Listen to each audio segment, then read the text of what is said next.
পড়ে, কোরআন থেকে তারা রিসার্চ করে।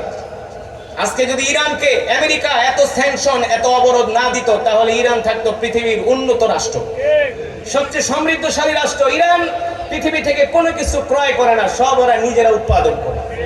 ওদের অফিসার গুলো, ওদের জেনারেল গুলো এত সাহসী কেন?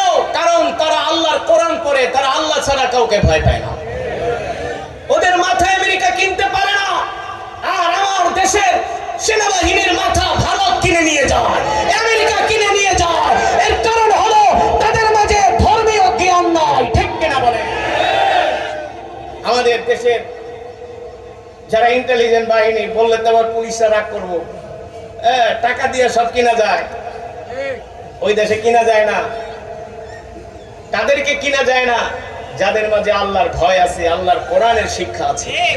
আজকে আমার দেশের স্কুলের 6-7 এর ছেলেরা ওপেন সিগারেট খায়, ওপেন সিগারেট খায়।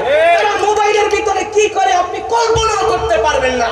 প্রতিনিয়ত তারা জুয়া খেলে, জুয়া অনলাইনে তারা ক্যাসিনো খেলে। এই সমাজ কিভাবে ভালো হবে বলেন? কিভাবে ভালো হবে? এই সমাজকে যদি পরিবর্তন করতে হয় আল্লাহর কোরআনের শিক্ষা ছাড়া এই সমাজ পরিবর্তন কোনোদিনই করা সম্ভব নয়।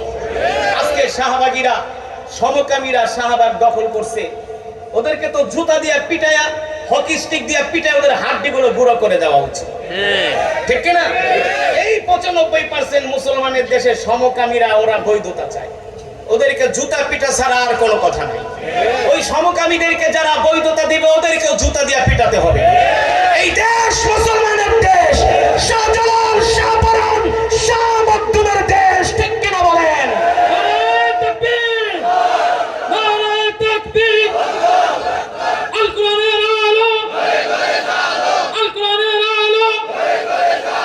বাংলাদেশের মাটি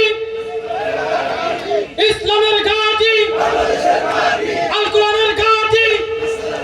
নারায়ে তাকবীর। আসলে আমি যে কথাগুলো বলছি, দুঃখ নিয়ে বলছি যে আমার দেশে স্কুলে ধর্মীয় শিক্ষাটা পর্যন্ত বাদ দেওয়ার চক্রান্ত হচ্ছে। সেখানে রবীন্দ্রসঙ্গীত শিখানোর পারমিশন হয়, রাষ্ট্রীয় অর্থ দিয়ে তাদেরকে বেতন দেওয়া হবে, কিন্তু ধর্মীয় শিক্ষা বাধ্যতামূলক করতে গেলে বলে, এই কথা বললে বলে হুজুরা জঙ্গি। এই রমজানের আগে নর্থ সাউথ ইউনিভার্সিটিতে, নর্থ সাউথ, সেখানে আমাদের একটা প্রোগ্রাম হয়েছিল। জাতীয় মসজিদের খতিব আল্লামা আব্দুল মালিক শাহ হুজুর, মিজানুর রহমান আজহারি, শেখ আহমদুল্লাহ আমাদেরকে নর্থ সাউথের স্টুডেন্ট ইনভাইট করেছিল একটা প্রোগ্রামে। তো কোরআন তো